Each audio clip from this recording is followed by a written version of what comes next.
over the past few weeks, I've been flying back and forth across the Atlantic a lot. Now, this time of year, I get to choose where I fly and when, and nostalgia, perhaps, has drawn me to London several times. My name is Ian Currey, and this is Thinking Out Loud. Come on, let me tell you what I think.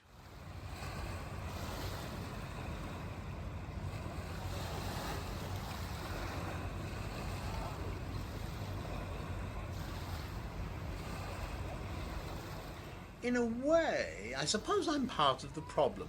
I love looking at trains and remembering the good old days when they were all the same colour and you knew where they were going without needing to look at a computer or a smartphone.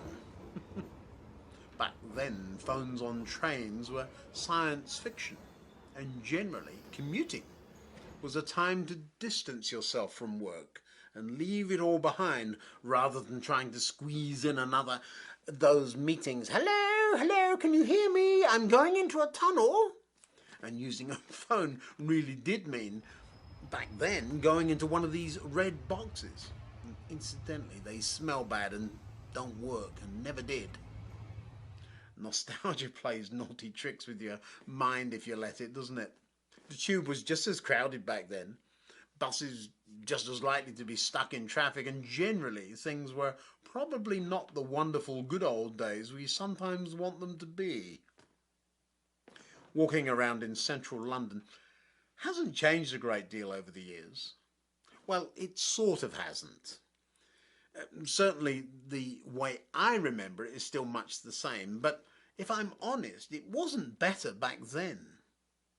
The East End and Docklands certainly weren't places you'd want to venture out alone at night, and the shiny new buildings and popular night spots weren't even thought possible back then. Over in Westminster, the skyline seems like it's always that way.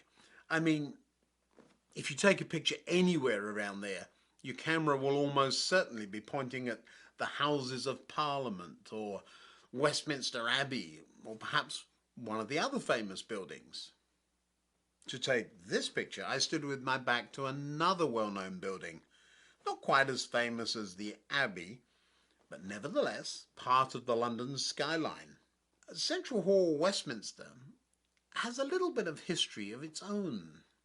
Other than being a place where my dad once preached, it's famous for being where the United Nations held its first general session, and that opened in January 1946. Cool or what? My dad got to preach where the United Nations held their first meetings. Now these days, Central Hall, Westminster is trying hard to be a conference centre, an events location. It's still a church too, but I don't think it can really make up its mind what it wants to be when it grows up. You see, right next door is the QE2 Centre, a significantly newer conference venue, more suited to the modern day conference.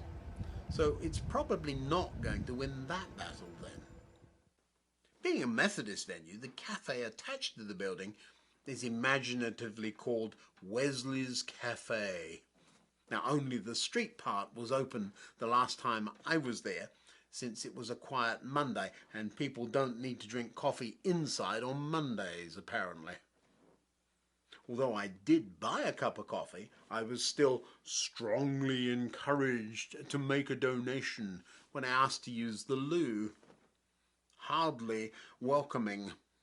It's not somewhere I'd choose to go other than happening to wander by on an afternoon stroll. So despite being an interesting old place, it's not on my list of things to do. Now, my memories of the place, other than the recent encouragement to donate to the coffers, are all from the distant past.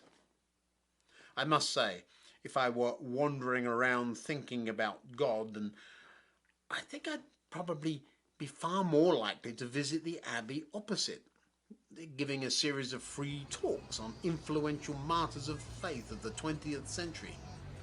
And these talks are given on Sunday afternoon when there's little else going on, and I'm usually wandering around looking for something to do or a nice cup of tea or something. Some of the talks look to be Very interesting. And I may try to get along to one or two.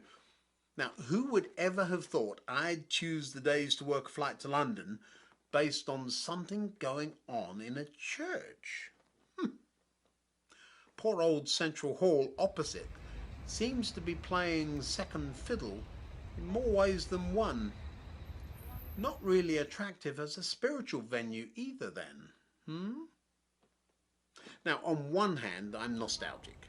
I love the old ways of doing things, the constant reminders of a bygone age. I mean, who can't enjoy the changing of the guard and the pomp and circumstance of London? But on the other hand, I need to know there's some relevance to today.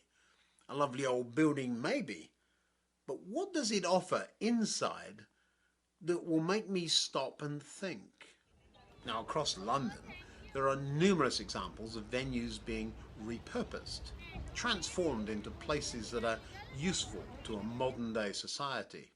Covent Garden, the Transport Museum, and of course the whole Dockland area of East London. These are just a few examples.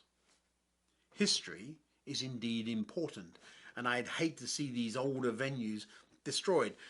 But relying on our past for relevance isn't a way forward. Now, what came out of the first meetings of the United Nations right here in this lovely old building has, of course, changed our world dramatically. But on the other hand, some things do seem to go on and on forever, relatively unchanged. While the trains here in this station are new, well, they were new. I'm amazed how quickly they're starting to look tatty. The station structure is one of those things that seems to go on forever. A lovely old building. History has a funny way of jarring you if you let it. Juxtaposition is a real thing.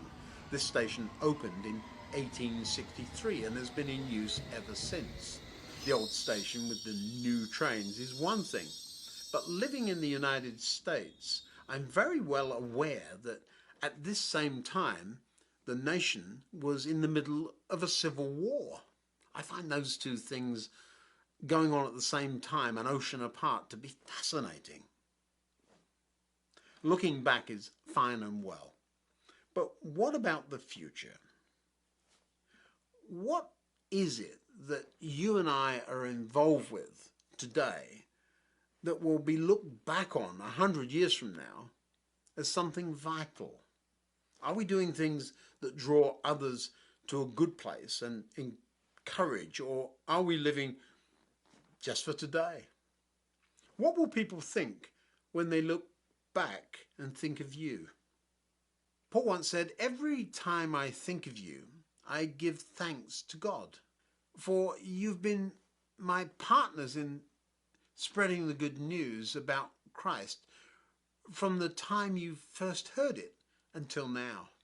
And I'm certain that God, who began the good work within you, will continue his work until it is finally finished on the day when Christ Jesus returns."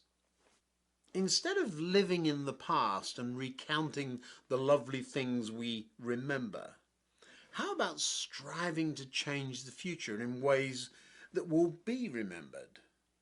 Are you a person that people can look to and see the future?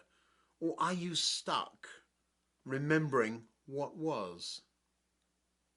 Until next time, goodbye.